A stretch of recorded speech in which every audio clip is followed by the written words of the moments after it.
The gift of scrap. Captain Maya Rais stood silently on the observation deck of Earth's orbital docking station, arms crossed as she stared at the vessel that had just arrived. The massive ship, if one could even call it that, hung in space before her, its hull a patchwork of mismatched metals in various states of corrosion. Exposed conduits snaked across its surface like varicose veins, and at least 3 of its engine modules appeared to be from completely different technological eras. "This is what the great Galactic Council sends to welcome humanity to the stars," she muttered. A garbage sco. Dr. Elijah Okafor, Earth's leading xenotechnology expert, floated up beside her in the low gravity of the observation deck. His eyes weren't filled with the expected disappointment, but rather a curious intensity that had earned him his reputation. The Valkyrie ambassador called it appropriate technology for a species of your development stage. Elijah said, the corner of his mouth quirking upward. Pretty way of saying they're giving us their trash. "Can it even fly?" Maya asked, squinting at a particularly concerning breach in the hull that had been covered with what appeared to be the alien equivalent of duct tape. "Oh, I think it can do much more than that," Elijah replied, already tapping calculations into his tablet. "They've made a critical error in judgment, Captain." "And what's that?" Elijah's grin widened. "They've mistaken human technological understanding for human technological creativity." Within 24 hours, Maya had assembled a team of Earth's most brilliant minds: engineers, physicists, computer scientists, and materials specialists, all of whom were now swarming over the vessel like ants on a discarded meal. The Galactic Council had provided basic operation manuals, apparently expecting humans to struggle simply to make the ship functional enough for short system jumps. What they couldn't comprehend was humanity's unique approach to technology. Humans didn't just adopt tools, they adapted them, improved them, combined them in ways their creators had never imagined. "Captain, you need to see this," called Dr. Samira Hassan, head of propulsion systems, her voice crackling through Maya's comm unit. Maya made her way through the labyrinthine corridors of the ship, passing teams of engineers who were already removing panels, rerouting systems, and cataloging technology. She found Samira hovering over what appeared to be one of the ship's auxiliary engines, a dusty, crystalline structure that pulsed weakly with blue light. "This is a quantum probability drive," Samira said, not looking up from her instruments. "Third-generation Talaxian technology, considered obsolete by their standards because the 6th generation came out 2 centuries ago." "Is it salvageable?" Maya asked. "Salvageable," Samira laughed. "Captain, the Talaxians designed these drives to work within very specific parameters. Their parameters. But look at this." She pointed to where the drive connected to the ship's power distribution system. They interfaced it with Valkyrie power conduits, which operate on completely different principles. It's like they force technologies from different civilizations to work together at the most basic level possible. And that's good. It's incredible. The Talaxians would never combine their technology with Valkyrie systems. There's some kind of ancient rivalry there. The Valkyrie would never attempt to integrate Nexari field generators with their navigation systems. But this ship, this supposed piece of junk, it's a hodgepodge of at least 7 different civilizations' technologies, all forced to work together at minimum capacity. Elijah, who had silently joined them, chimed in. "It's like they've given us pieces of 7 different jigsaw puzzles, Captain. They assume we'll struggle because the pieces don't fit together properly. But what they don't realize is, we're not trying to complete their puzzles," Maya finished, understanding dawning on her face. "We're making our own." Over the next 3 months, the ship underwent a transformation. Where Council engineers had created crude interfaces between incompatible systems, human engineers redesigned them from the ground up. Where alien races had seen limitations, humans saw possibilities. In the engine room, Samira and her team discovered that the quantum probability drive, when linked to the Nexari field generators through a human-designed interface, could create micro-fluctuations in space-time that the original manufacturers had never conceived. The weapons systems, a pathetic array of outdated defensive measures, were completely rebuilt using principles from 3 different alien weapon technologies, combined in ways that circumvented the limitations of each individual system. The ship's artificial intelligence core, a fragmented, barely functional system that had been wiped and reset so many times it developed the digital equivalent of dementia, received special attention from Elijah's team. The core architecture is actually quite sophisticated. Elijah explained during a progress briefing 6 weeks into the project. It's Meridian technology. They're known for their advanced AI systems. But this one has been deliberately hollowed. Intentional hardware and software restrictions everywhere. Can we get around them? Maya asked. Elijah shared a look with Dr. Lily Chen, Earth's foremost expert in artificial intelligence. She nodded slightly. We already have, Elijah said. We're not removing their restrictions that would alert monitoring systems that might still be buried in the core. Instead, we're building a completely new neural architecture that exists alongside the original system. A human-designed AI that can access all the ship's systems but remains invisible to any council oversight protocols. Is that legal? Maya asked, though she already knew the answer hardly mattered. They gave us this ship as a gift, Lily replied with a shrug. There were no conditions on what we could or couldn't modify. And even if there were, they clearly expected us to be tinkering with it for decades before we could make significant improvements. On the day scheduled for the renamed vessel's first test flight, a delegation from the Galactic Council arrived at Earth's orbital station. The group, composed of representatives from the 7 most influential species, made little effort to hide their condescending curiosity. High Counselor Zex Terra, a tall, insectoid Valkyrie whose carapace gleamed with symbols of office, clicked his mandibles in what humans had learned was their expression of amusement. We are most interested to observe your test flight of the training vessel, he said, antennae twitching. Though perhaps we should have our rescue vessels standing by. The navigation systems can be challenging for young species to master. Maya offered the diplomatic smile she had practiced for weeks. We appreciate your concern, High Counselor. We've made a few modest adjustments to accommodate human operators. Adjustments? Asked Telaxun, the Talaxian representative, their bioluminescent facial patterns flickering with what might have been concern. What sort of adjustments? Nothing major, Elijah interjected smoothly. Just interface modifications, control calibrations, making it more intuitive for human use. The council representatives followed Maya and her senior staff through the docking tube to the ship. If they noticed the significant external changes to the vessel, the smoother hull, the newly aligned engine modules, the absence of exposed conduits, they didn't comment. Perhaps they assumed humans had simply covered the ugly exterior with cosmetic plating, as many younger species were known to do. It wasn't until they entered the bridge that the council members showed their first signs of genuine surprise.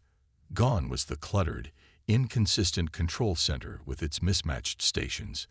In its place stood a sleek integrated command hub with holographic displays and neural interface points. This is unexpected, Zex Terra admitted, compound eyes reflecting the soft blue glow of the holographic displays. Please take your observation positions, Maya said, gesturing to a section of the bridge specifically designed for visitors. We're prepared to begin the test flight. As the council representatives secured themselves, Maya took her captain's chair at the center of the bridge. Her senior staff, Elijah, Samara, Lily, and others who had worked tirelessly on the project, took their stations around her. Phoenix Systems Online announced the ship's new AI, its voice calm and confident in a way the original fragmented system could never have managed. All subsystems nominal. Quantum drive at standby. Awaiting your command, Captain. Maya couldn't help but enjoy the subtle shifts in the council representatives' postures, the widening of eyes, the stiffening of appendages, the flickering of communicative patterns across skin and carapace. "Let's start with something simple," Maya said, partly for the benefit of their audience. "Take us out of dock, standard maneuvering thrusters only. Then set course for lunar orbit." What happened next would later be described in Council reports as a concerning demonstration of unexpected technological integration. The Phoenix didn't simply push away from the dock. It moved with a grace that seemed impossible for a vessel of its size, the maneuvering thrusters pulsing with a precision that even the most advanced Council ships would struggle to match. As the ship accelerated toward the moon, Maya noticed Zexterra consulting a personal device, its compound eyes rapidly shifting between the readings and the bridge operations. "Is something wrong, High Counselor?" she asked innocently. "These energy readings," the Valkyrie began, mandibles clicking rapidly. "They are inconsistent with the drive systems installed on this vessel." "Oh." Maya exchanged a glance with Samira. "The quantum drive is still in standby mode. We're only using the conventional propulsion systems." "That is precisely the problem," hissed Telaxun. "Your conventional propulsion is operating at 140% of its theoretical maximum efficiency. This should not be possible." Maya smiled. "Perhaps your theoretical models didn't account for some variables." The test flight continued, with each new demonstration pushing the Phoenix beyond what should have been its limitations. The quantum drive, when finally activated, didn't generate the expected small bubble of altered space-time. Instead, it created a cascading field of probability waves that allowed the ship to transition between points in space with unprecedented speed and precision. "You've modified the quantum core," accused Nixvala, the Meridian representative whose silvery skin had paled considerably. "This violates the technology transfer protocols off." "We've improved it," Elijah corrected smoothly, "using only the components that were provided to us. There's no protocol against improvement, is there?" The mood among the Council representatives had shifted dramatically by the time the Phoenix returned to Earth orbit. What had begun as condescending amusement had transformed into unmistakable concern, tinged with something humans were just beginning to recognize in their alien counterparts: fear. As the Council delegation prepared to depart, Zexterra approached Maya with a formality that had been absent during their arrival. "Captain Rice," the Valkyrie said, mandibles now still and controlled, "the Council will be reassessing the status of humanity's integration into galactic affairs. The Phoenix demonstrates a level of technological understanding that exceeds our initial evaluations." Maya nodded, keeping her expression neutral. "We look forward to a productive relationship with the Galactic Council, High Counselor. After all, we're just getting started." After the delegation had departed, Elijah joined Maya on the observation deck, watching their sleek diplomatic vessel accelerate away from Earth. "They're going to be trouble," he noted. "They didn't expect us to do this for at least another century." Maya's gaze remained fixed on the retreating Council ship. "They should have thought of that before they handed us a junk starship filled with pieces of their most advanced technologies." "What happens now?" Elijah asked. Maya turned to face the Phoenix, hovering beyond the station windows, its hull now gleaming with purpose rather than patched together with desperation. "Now," she said, "now we show them what humanity can really do." The Reckoning. The summons from the Galactic Council arrived 3 months after the Phoenix demonstration flight. In that time, humanity had not been idle. Using the principles discovered during the Phoenix project, Earth's engineers had begun retrofitting their existing fleet with hybrid technologies, while construction had begun on 2 additional vessels using the Phoenix as a template.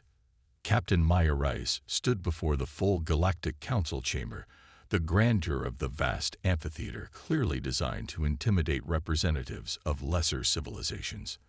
Thousands of delegates from hundreds of species filled the tiered seating, while the High Council, composed of the 7 most advanced civilizations, occupied an elevated platform at the chamber center. High Counselor Zexterra's voice reverberated through the chamber.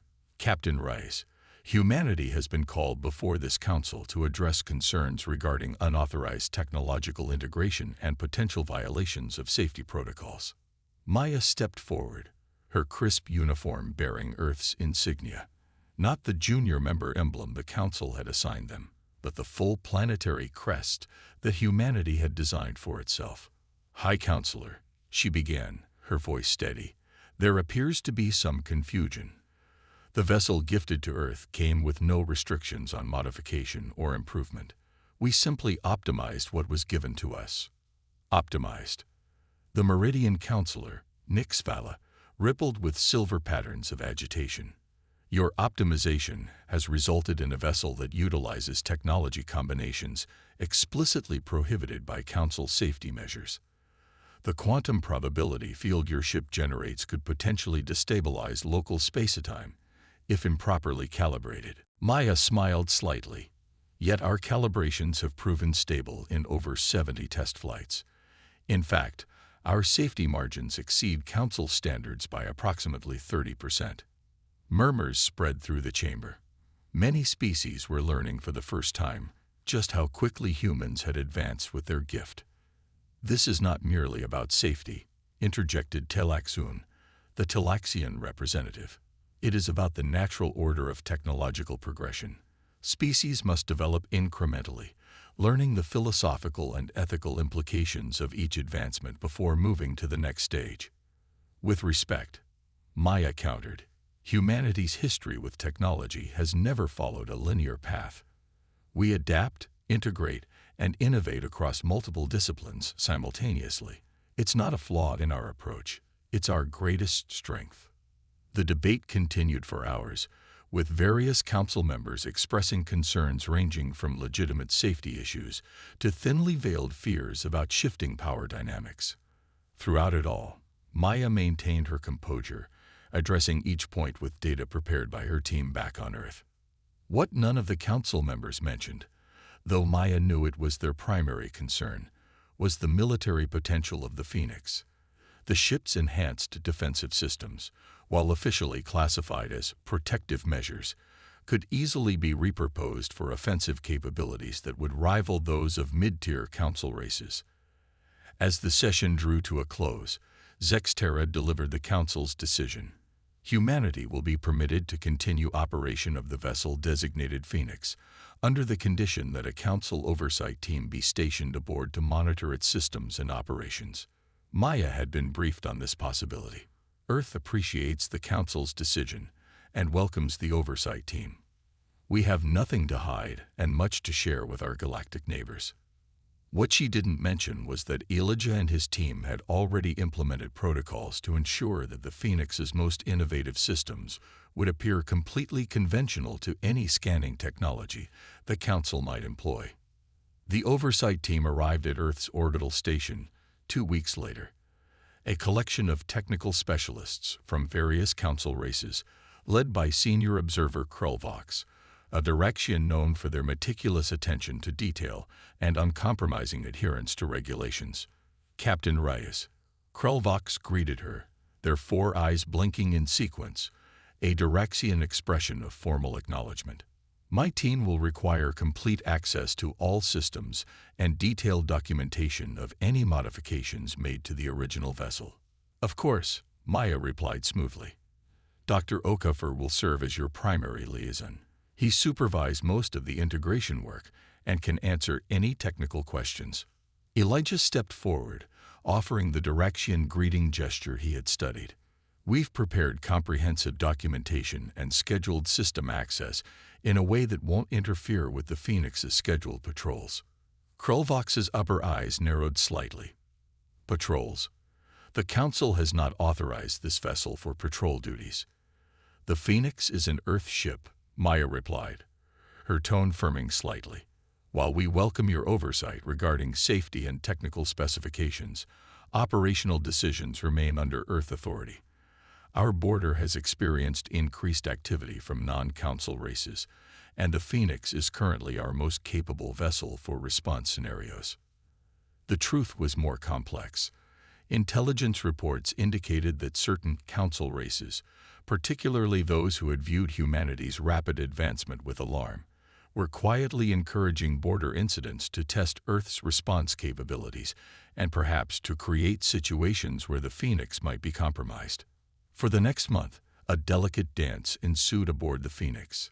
The oversight team inspected systems, reviewed logs, and monitored operations, while Elijah and his technical crew ensured that the ship's most revolutionary innovations remained hidden behind layers of conventional readings and explanations. The Phoenix continued its patrol route along the edges of Earth's solar system, occasionally venturing to nearby stars where humanity had begun establishing outposts. The Council observers noted everything but found no specific violations to report. Then came the incident at Proxima Centauri, Earth's outpost there, a scientific research station studying the red dwarf star and its planetary system, sent a distress signal reporting an incursion by unknown vessels. The Phoenix, being the closest human ship with significant defensive capabilities, responded immediately. Maya stood on the bridge as the ship dropped out of its quantum field near the Proxima Centauri station. 3 sleek, predatory vessels of unfamiliar design surrounded the human outpost, their weapon systems clearly powered and ready. "Life signs on the station?" Maya asked, tension edging her voice. 43 human signatures, reported the tactical officer, all contained within the central habitation module. The atmospheric sections of the research wings have been breached. Open a channel to the unknown vessels, Maya ordered. Standard first contact protocols. Before communications could be established, one of the alien ships fired on the station, a lance of energy cutting through the already damaged research wing. "Defensive systems active," announced the Phoenix Eye. "Unknown vessels designated as hostile." Krulvok stepped forward from the observer section of the bridge. "Captain Rice, Council protocols for first contact scenarios require." "They fired on an unarmed research station." Maya cut him off. "Phoenix, deploy defensive countermeasures and position us between the attackers and the station." What happened next would later become the subject of extensive Council debate and analysis.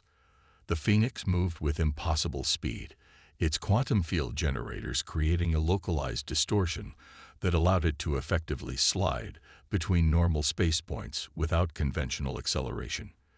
Before the attacking vessels could react, the Earth ship had positioned itself as a shield before the station. The attackers, later identified as a mercenary group employed by a non-council race seeking to acquire human research data, immediately focused their attention on the Phoenix, unleashing a barrage of energy weapons and kinetic projectiles. None reached their target. The Phoenix's defensive systems, built upon the integrated technologies of 7 different council races, but enhanced by human innovation, created overlapping fields that absorbed, deflected, or simply negated the incoming attacks. The ship didn't merely defend itself, it made the very concept of those weapons obsolete. "Captain," Elijah said quietly, monitoring the system readings on his station, "they're scanning us with increasing power. They're trying to identify our defensive capabilities." Maya nodded. "Let them look." Phoenix, prepare to demonstrate responsive capability. The AI acknowledged, and the ship's hybrid weapon systems came online. Rather than the crude energy weapons or missile systems the attackers might have expected, the Phoenix deployed what Elijah's team had dubbed probability lances, focused beams of quantum energy that didn't damage their targets in the conventional sense, but instead increased the probability of system failures within specific components. One by one, the attacking ships experienced cascading technical malfunctions, weapons going offline, engines stalling, life support systems requiring emergency backup power. No hull was breached, no life was lost. But within minutes, the predatory vessels had been rendered effectively helpless. "Open a channel," Maya ordered. When the communication system indicated a connection, she spoke clearly and calmly. "This is Captain Maya Rise of the Earth vessel Phoenix. Your ships have been temporarily disabled. You have attacked a peaceful research outpost and endangered civilian lives. Withdraw immediately, or we will be forced to take further action." The response came in the form of the attacking vessels slowly turning away, their engines struggling to maintain even basic thrust. As the Phoenix crew coordinated with the station for emergency repairs and medical assistance, Krelvox approached Maya, the direction's four eyes fixed intensely on her face. "What we witnessed here," the observer said quietly, "was not possible with the technology that was provided to your species." Maya met the alien's gaze steadily. "We work with what we're given, observer Krelvox. Humanity has always had a talent for making more from less. The Council will need to reassess humanity's status," Krelvox stated. It wasn't a threat, more an acknowledgement of an inevitable reality. "Perhaps they should," Maya agreed, "but they should do so as peers, not as patrons. The galaxy is vast and filled with dangers, as we've just witnessed. Wouldn't it be better to face those dangers with humanity as an ally rather than as a supervised child?" Within days, recordings of the Phoenix's defense of the Proxima Centauri station had spread throughout Council space. The incident could not be contained or classified. Too many independent witnesses had observed the ship's capabilities, and the mercenary attackers themselves had spread tales of the vessel that unmade weapons with its very presence. An emergency session of the Galactic Council was convened. Maya once again stood before the assembly, but this time the atmosphere was markedly different. Gone was the condescension, replaced by wary respect, and in some cases, barely concealed alarm. High Counselor Zexterra spoke first, mandibles clicking in a pattern that linguistic experts identified as indicating stress. "Captain Rice, the recent demonstration of the Phoenix's capabilities has raised significant concerns among Council members. The technology your ship displayed goes beyond anything that should have been possible with the components provided." "With respect, High Counselor," Maya replied, "you provided us with fragments of advanced technologies from multiple civilizations, each designed to be incompatible with the others. You expected us to struggle simply to make them function together at a basic level. Instead, we saw the potential connections between these disparate systems, connections that your civilizations, with your established technological paradigms and ancient rivalries, could not or would not see." She paused, letting her gaze sweep across the High Council. "You didn't give us a primitive ship. You gave us a puzzle box containing pieces of the most advanced technologies in the galaxy, then assumed we would lack the creativity to solve it." Tlax Hoon leaned forward. "The Phoenix's capabilities represent a potential destabilization of the carefully maintained balance of power within Council space. What assurances can Earth provide regarding the deployment and use of such technology?" "The same assurances that any sovereign member of this Council provides," Maya answered firmly. "Earth does not seek dominance or conquest. We seek security, knowledge, and peaceful cooperation. The Phoenix defended a research outpost without inflicting casualties. That should tell you something about our priorities." The debate raged for days, with various factions within the Council arguing for responses ranging from immediate military containment of Earth, quickly dismissed as both impractical and potentially disastrous, to accelerated integration of humanity into full Council membership. In the end, a compromise was reached. Earth would be granted accelerated status within the Council, with corresponding responsibilities and oversight, but would also share certain aspects of their integration technologies with the Council as a whole. As Maya prepared to return to Earth with the new accords, Nick Spala, the Meridian Counselor who had been one of humanity's most vocal critics, approached her in a private chamber. "You understand," the silvery being said, bioluminescent patterns shifting slowly across its surface, "that some members of the Council deliberately provided Earth with that particular vessel because they believed the incompatible technologies would confound your species for decades, keeping you safely occupied while they assessed your true potential." Maya nodded. She had suspected as much. And now? Now they fear they have created their own successor. "The technology combinations your people have developed aboard the Phoenix represent advancements that some of our civilizations had theorized, but never implemented due to cultural or political limitations.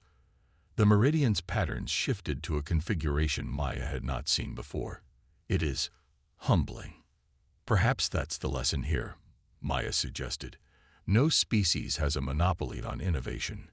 We all have boundaries, some technological, some biological, and some simply born of complacency or tradition. By working together without those limitations, we might all advance further than any of us could alone. As the Phoenix departed the Council Hub, returning to Earth with its new diplomatic status secured, Maya stood on the observation deck, watching the stars streak by within the ship's quantum field. Elijah joined her, a data tablet in hand. The Council is still trying to figure out exactly how we integrated the quantum probability drive with the necessary field generators, he said with a slight smile. Their scientists have been working on it for 3 days and keep hitting walls. Should we tell them? Maya asked. Elijah considered this. Eventually. But perhaps it's good for them to struggle with it for a while. After all, as you told the Council, no species has a monopoly on innovation. Let them innovate. Maya turned her gaze back to the stars, thinking of the abandoned, cobbled-together vessel they had received less than a year ago. The gift meant to placate and contain a young species. Instead, it had become the Phoenix, a ship that had forced the galaxy to reevaluate everything they thought they knew about humanity. They gave us scraps, she said softly, and expected us to be grateful for the leftovers. Instead, we built something they couldn't imagine. That, Elijah replied, is perhaps the most human thing we could have done. The Phoenix continued its journey home, no longer a curiosity or an anomaly, but the first of what would become humanity's contribution to a changing galaxy, a symbol of what could be achieved when potential was recognized rather than underestimated, when creativity was valued above tradition, and when the pieces that didn't seem to fit together became the foundation of something entirely new.